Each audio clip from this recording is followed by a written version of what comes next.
ini pilpres sayang anak. Saya bilang, apa yang dimaksud pilpres sayang anak ini? Nah, dia bilang pertama adalah bahwa Pak SBY calonkan AHY sayang anak. Kedua, Ibu Sinta minta kepada Pak Prabowo supaya Yeni Wahid jadi Wapres sayang anak. Yang ketiga, ya Gibran sayang anak. Ya saya bilang ya beruntung lah orangnya pernah jadi anak presiden. Kita ini nggak pernah jadi anak presiden, jadi ya nggak dalam posisi diuntungkan. Ya ini guyon-guyon bisa serius karena menimbulkan implikasi yang luar biasa di bidang hukum dan politik yang terjadi terutama dalam beberapa hari sekarang ini. Kita semua sudah cermati putusan MK kemarin dan bagi saya tidak mudah untuk bersikap, tapi ya bukan tidak mudah ya. Bagi saya harus mempunyai satu sikap karena memang saya seorang akademisi di bidang hukum tata negara, politik juga filsafat, dan tapi di lain pihak juga terlibat secara praktis dalam proses-proses politik, khususnya proses pencalonan presiden dan wakil presiden sekarang ini. Mudah-mudahan saya tetap konsisten dengan guru-guru saya dulu. Saya belajar dari Syahrir, saya belajar dari Natsir. Seorang cendekiawan itu tidak berkhianat kepada prinsip-prinsip yang dia pegang teguh. Walaupun dia terlibat dalam politik, tapi langkah-langkah dan putusan politiknya itu tetap konsisten, berdiri tegak di atas nilai-nilai akademik dan kecendekiawanan yang dia miliki. Mudah-mudahan saya akan tetap seperti itu. Banyak orang yang terkecoh, termasuk saya, termasuk juga Puan Anshari dengan putusan MK yang pertama. Saya mengatakan anggapan MK akan menjadi mahkamah keluarga tidak terbukti. Ya, dan seterusnya, MK masih tetap menjadi lembaga yang menjaga konstitusi.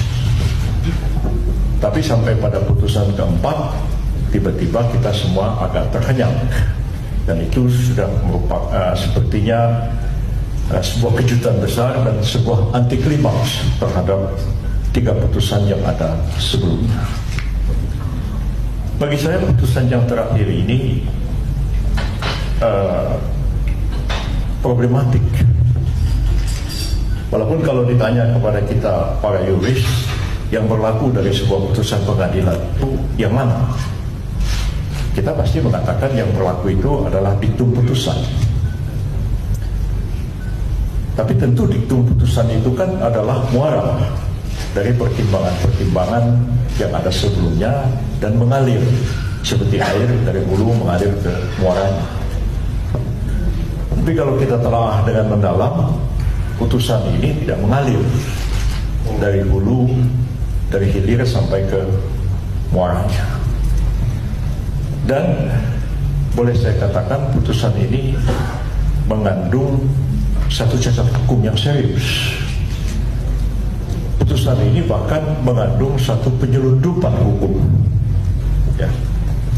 Karena putusannya mengatakan mengabulkan sebagian, kemudian pasal 169 yang dimohon itu bertentangan dengan Undang-Undang Dasar 45 kecuali dimanai ya pernah menjabat atau sedang menjabat dalam jabatan yang dipilih melalui pemilihan termasuk kepala daerah.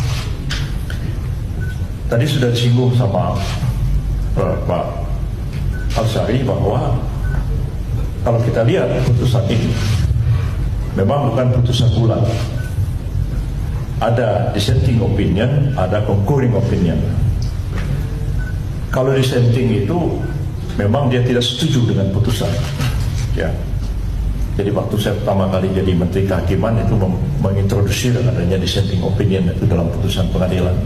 Termasuk ketika saya ikut menyusun undang-undang Mahkamah Konstitusi itu.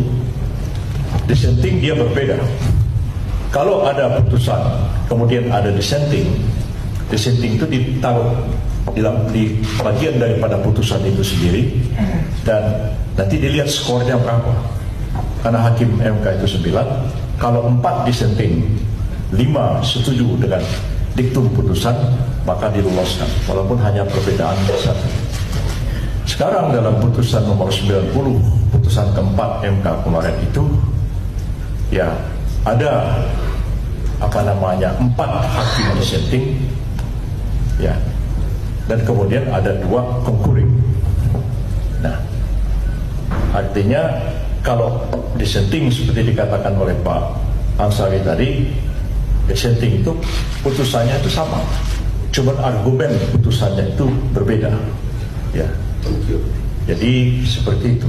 Jadi beliau contohkan orang mau pergi ke Senen, tujuannya sama, tapi satu mutar jalan Salemba Raya, satu mutar jalan Senen lewat Patung Patani. Tujuannya sampai ke Senen juga. Jadi kalau concurring opinion, ya walaupun argumennya berbeda, dianggap setuju dengan putusan. Maka putusan itu bisa jadi 5-4. Ya, 2-3 itu setuju sepenuhnya, 2 concurring artinya setuju juga, 4 dissenting. Berarti putusan kemarin 5-4. Tapi kalau kita baca argumen yang dirumuskan di dalam concurring opinion, itu bukan concurring, itu dissenting. Nah, kenapa yang dissenting dibilang concurring? Itulah yang saya katakan penyelundupan. Diselundupkan yang concurring itu menjadi dissenting, sehingga putusannya menjadi 5-4. Kalau yang concurring itu benar-benar dissenting, putusan itu